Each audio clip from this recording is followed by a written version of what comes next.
मित्रों, आपकी बात आपके साथ राकेश मोहन त्यागी यूट्यूब चैनल के आज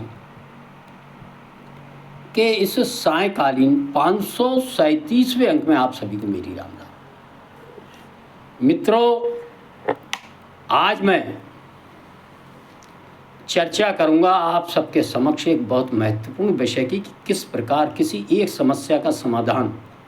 खोजते हुए वह समाधान किस प्रकार देश के सामने आने वाली विभिन्न चुनौतियों व समस्याओं का समाधान बन जाता है। मैं आज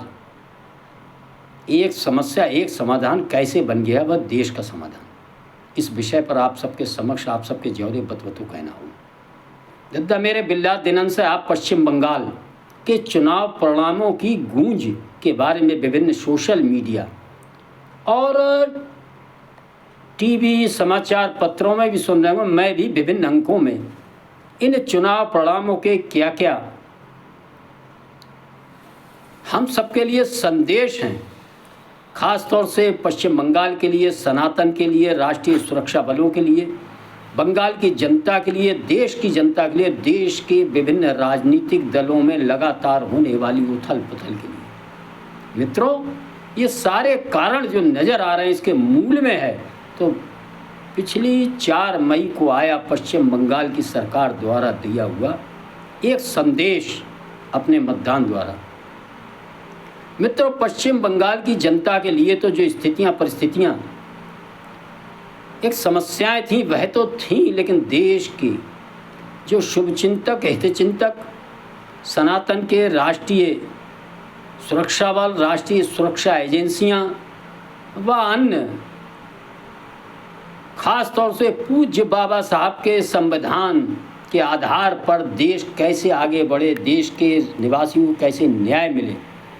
और कहीं ऐसा तो नहीं कि एक प्रदेश पश्चिम बंगाल हम सब देख रहे थे किस प्रकार लंबे समय से वामपंथी सरकार और ममता दीदी की टीएमसी की 3 बार की सरकार के काल में वह किस रास्ते पर चल पड़ा था उसको सोच कर हैरानी होती है। किस प्रकार पश्चिम बंगाल राष्ट्र विरोधी तत्व जो नेपाल, पाकिस्तान और बांग्लादेश और अमेरिका भी इस पश्चिम बंगाल को लेकर नित्य नए राष्ट्र विरोधी कृत्यों को किस प्रकार बढ़ावा देने का जो एक काम चल रहा था, वहाँ की सत्तारूढ़ सरकारें किस प्रकार ऐसे तत्वों को बढ़ाने, आश्रय देने, घुसपैठ के माध्यम से व अन्य माध्यमों से जो काम कर रही थी, वह सब देखकर ऐसी चिंता की लहर दौड़ती थी कि कहीं ये प्रदेश भी देश के सामने कश्मीर की तरह एक बहुत बड़ी चुनौती पेश न करे। मित्रों, लेकिन जो समस्या थी भारतीय जनता पार्टी के संस्थापक, जनसंघ के संस्थापक डॉक्टर श्यामा प्रसाद मुखर्जी के गृह प्रदेश, विभिन्न स्वतंत्रता संग्राम सेनानियों, क्रांतिकारियों, धार्मिक पुनर्जागरण के महापुरुषों के प्रदेश, उनकी कर्मस्थली, जन्मस्थली होने के बाद भी जो संदेश लगातार चुनाव दर चुनाव पश्चिम बंगाल से आ रहे थे उससे बड़ी चिंता होती थी और कहीं न कहीं मन में एक प्रश्नवाचक चिन्ह खड़े होते थे कि आखिर किस इस धरती से इतने बड़े महापुरुष निकले, उस धरती का यह परिणाम क्यों। लेकिन मित्रों, हम सब ने देखा ये समस्या जो थी पश्चिम बंगाल की, वहाँ की जनता ने अपने मतदान द्वारा 4 मई को दी। उसके कारण हम सब देख रहे हैं पश्चिम बंगाल बांग्लादेश बॉर्डर पर किस प्रकार देश के सुरक्षा बल, सुरक्षा एजेंसियां, प्रदेश केंद्र के सारे अधिकारी फेसिंग कर रहे हैं, किस प्रकार देश की सुरक्षा को सुरक्षित करने का काम कर रहे हैं। लेकिन इनके कामों से किस प्रकार अमेरिका से लेकर नेपाल में और पाकिस्तान और बांग्लादेश में बैठे राष्ट्र विरोधी, देश विरोधी, सनातन विरोधी तत्व बिलबिला रहे हैं और उनका नेस्त नाबूद करने का काम हमारे सरकारी लोग कर रहे हैं। ये हम सब ने देखा। इस समस्या का किस प्रकार समाधान भी कर रहे हैं। गरीबों को न्याय मिलने का काम, कानून व्यवस्था को पश्चिम बंगाल में पुनर्स्थापित करने का काम जिस शीघ्रता से शुभेंद्र अधिकारी मुख्यमंत्री कर रहे हैं, ये हम सब देख रहे हैं। मित्रों, लेकिन मेरा आज ध्यान आप सबको दिलाने का एक अन्य क्षेत्र की ओर है। किस प्रकार एक समस्या और उसका समाधान पश्चिम बंगाल की जनता ने दिया, वह किस प्रकार देश के सामने विभिन्न चुनौतियां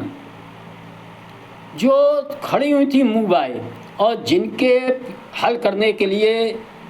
आदरणीय प्रधानमंत्री मोदी जी, अमित शाह, भारतीय जनता पार्टी, एनडीए सरकार लगातार प्रयासरत थी, लेकिन किन्हीं कारणों से 24 चुनाव के अंदर उसको बहुमत 2/3 बहुमत न मिलने के कारण एनडीए गठबंधन किस प्रकार विवश था हम सब ने देखा पिछले लोकसभा सत्र में। परसीमन एक देश एक चुनाव और महिला आरक्षण बिल जैसे बिंदुओं पर जिस प्रकार संसद के पटल पर पराजित हुआ था, ये हम सब ने देखा था और हम सब कल्पना कर रहे थे कि अब ये मुद्दे बहुत लंबे समय तक के लिए टल गए। 2/3 बहुमत न होने के कारण ये संभव नहीं है 2029 के चुनाव में एक देश एक चुनाव और महिला आरक्षण बिल का लाभ देश की आधी आबादी महिलाओं को मिल सके। लेकिन मित्रों, हम सब देख रहे हैं इस पश्चिम बंगाल के चुनाव परिणाम के बाद टीएमसी पार्टी का जिस प्रकार से विखंडन हुआ है, आज समाप्त प्राय होने की ओर है। विभिन्न प्रदेशों में इस प्रकार के क्षेत्रीय दल जो कहीं ना कहीं टीएमसी पार्टी परिवारवादी, भ्रष्टाचारवादी और अल्पसंख्यकवाद, आतंकवादियों को समर्थन करने की नीति पर चलते थे, वह चाहे आप देख रहे होंगे महाराष्ट्र की शिवसेना, शरद पवार जैसे दल हों, चाहे आम आदमी पार्टी, इनमें जो टूटन और फूटन जो हुई है, इनके सांसदों ने जो अलग गुट बनाकर कहीं ना कहीं देश के अंदर विभिन्न चुनाव दर चुनाव एक हिंदू मतदाताओं का जो एक प्रबल समूह और उसकी ताकत को पश्चिम बंगाल व इससे पूर्व होने वाले चुनाव में महसूस किया। उनके कोप से बचने के लिए इन पार्टियों के विभिन्न सांसदों ने 2/3 सांसदों ने एक स्वर में एनडीए की छत्र छाया में जाकर राष्ट्र हित के निर्णयों पर संसद में एनडीए को अपना समर्थन देने का जो फैसला व निर्णय लिया, उसके पीछे यही एक पश्चिम बंगाल की जनता द्वारा सुझाया हुआ समाधान है, जिससे देश के सामने जो परिस्थितियां थी वह हम सब देख रहे हैं कि आने वाले मानसून सत्र में ही एनडीए गठबंधन 2/3 बहुमत प्राप्त कर इनको हल कर सकता है। क्षमा करें मित्रों, हम सब देखेंगे देश की आधी आबादी 33% आरक्षण और लोकसभा सीटों, विधानसभा सीटों का परसीमन हेतु जो कानूनी संशोधन करने हैं, वह संभवतः देश के सामने जो बहुत बड़ी चुनौती थी, वह चुनौती इसी मानसून सत्र में उपरोक्त पार्टियों के विखंडन से जो शक्तियां एनडीए गठबंधन के समक्ष आकर एनडीए को मजबूत कर रही हैं, वह हल होते हुए हम देखेंगे। और इस आशा विश्वास के साथ कि ये बिल जब पारित होंगे तो देश के अंदर एक देश एक चुनाव और इनकी आधी आबादी महिलाओं के लिए 33% आरक्षण व अन्य इस प्रकार के जो अन्य विधेयक 2/3 बहुमत न होने के कारण पारित होने से शेष थे और इन योजनाओं का लाभ देश की जनता को नहीं मिल पा रहा था, हम देखेंगे निश्चित ही योजना का लाभ मिलेगा।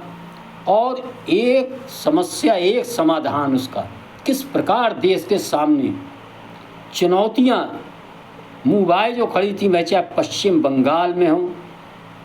बांग्लादेश के बॉर्डर पर हों और नेपाल और पाकिस्तान में बैठे इस प्रकार के तत्व हों, किस प्रकार नेस्त नाबूद किए जा रहे हैं। इस प्रकार की समस्याओं को संसद से लेकर देश के बॉर्डर तक जनसंख्यीय जो बदलाव आया है, उनके खिलाफ सरकार किस प्रकार ऐसी समस्याओं से जूझने का काम कर रही है, इसके लिए हम सबको साधुवाद देना चाहिए पश्चिम बंगाल की मतदाताओं को। निश्चित ही आने वाले 27 के चुनाव में उत्तर प्रदेश, मणिपुर, गोवा, पंजाब जैसे सीमावर्ती राज्य में भी आप देखेंगे यही सनातनी मतदाताओं का समूह जो देश के चुनाव हर प्रदेश में अपनी शक्ति का मजबूती से प्रदर्शन करता जा रहा है। इन आने वाले चुनाव में भी इस शक्ति का प्रकटीकरण हम देश हित और राष्ट्र हित होते हुए देखेंगे। मित्रों, आप सबसे मेरा अनुरोध है, मेरे इन अंकों को सुनकर लाइक करें, शेयर करें, चैनल को सब्सक्राइब करें। धन्यवाद। जय श्री राम, जय श्री वाल्मीकि भगवान, भारत माता की जय।